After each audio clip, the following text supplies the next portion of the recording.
Today, we're going to talk about the 6 mistakes you could make while drinking water.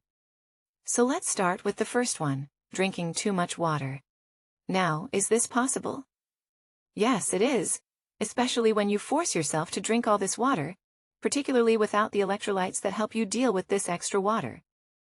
I know there are a lot of gurus out there who say the most important thing is to keep drinking a lot of water, right? As if that's the absolute most important thing you can do. You should drink a gallon of water a day. Well, that's fine, but are you exercising? Are you sweating? Are you taking electrolytes? Are you taking enough sea salt?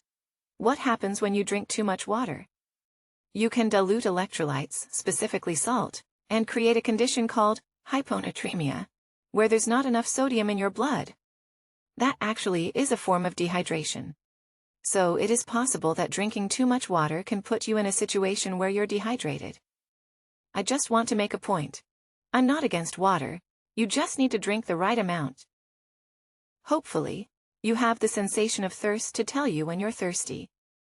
Now on the flip side, if you are prone to kidney stones, you should be drinking at least 2.5 liters of fluid a day because kidney stones develop in a supersaturated concentration of urine. If you're drinking enough water, it's almost impossible to develop a stone. So should we all drink exactly 8 glasses of water a day? It really depends on a lot of variables that I'm going to get into in this video. The point of number 1 is just to make sure you're not forcing yourself to drink gallons of water, because people have died from the condition called hyponatremia, and I will put that link down below. Alright, number 2. Drinking water too quickly. Now, this is not a major point, it's a minor point. But when you drink water too fast, sometimes the sodium in your blood doesn't have a chance to help balance this fluid. One of sodium's jobs is to help balance fluid inside and outside the cell. When you're forcing too much water into your body too quickly, that can actually create some swelling, especially if it's a lot of water, because of what happens to sodium. Sodium will start going into the cell too fast, and you'll be deficient outside the cell, creating this imbalance.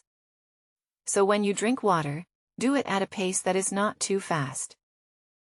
Alright, number 3.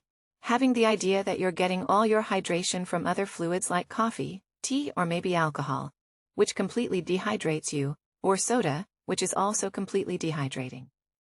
Yes, there are certain people out there who think that soda hydrates you. It doesn't. When you're drinking coffee and tea, realize that both of those have a mild diuretic effect, so they can push fluid out of your body and not necessarily hydrate you. Also, if you're on a diuretic on top of that, and pushing all this fluid out of your body, it can make you very dehydrated. What you drink is a factor to consider, and there are other variables to look at as well. What is the temperature outside? If you're living in a very hot environment, you're probably going to need more fluid. If you're exercising and sweating a lot, you're going to need a lot of fluid. If you have a condition where you're not exercising but you sweat a lot, that's another factor. If you're experiencing diarrhea or vomiting, both of those conditions can very quickly dehydrate you. If you just started the ketogenic diet and you're dumping a lot of extra fluid, that's something to look at because all that stored sugar in your muscles and liver retains a lot of fluid. For every gram of stored glucose, you're storing 3 grams of water.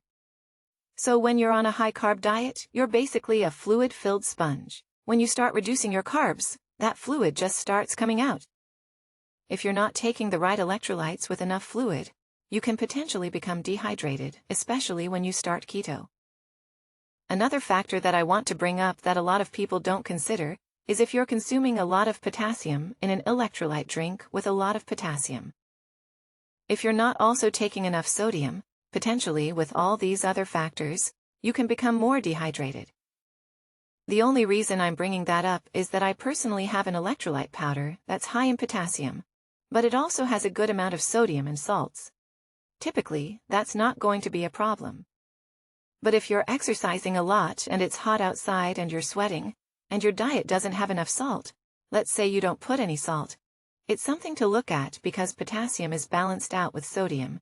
You need the right ratios. On the flip side, the most common situation is where someone is not getting enough potassium because they're not eating enough vegetables. They're heavier on the salts and have more fluid retention.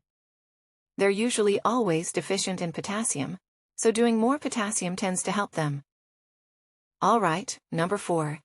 Drinking a good amount of water when you're eating can dilute your gastric juices like hydrochloric acid. If you already have a weakness in this area, you don't have enough stomach acid, or it's not acidic enough, which is very common, especially if you're over the age of 45.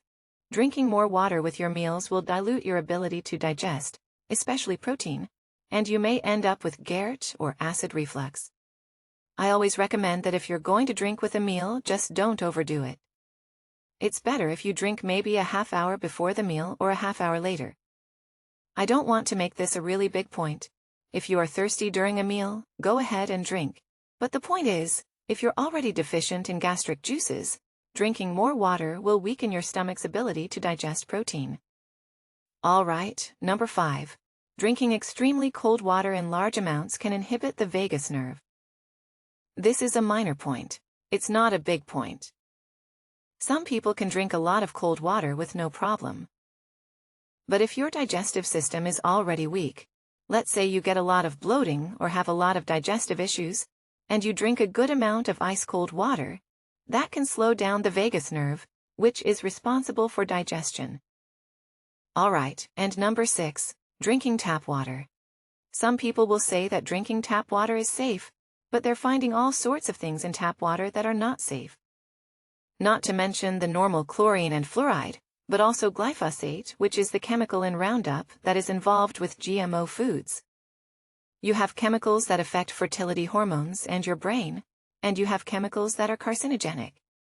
On top of that, there are a lot of nano-sized particles, very small particles of plastics that you're getting when you drink tap water. So just get a good filter to filter that out. Now, since we're on the topic of water, if you have not seen my video on how water affects your skin, you should check that out. I put it right here.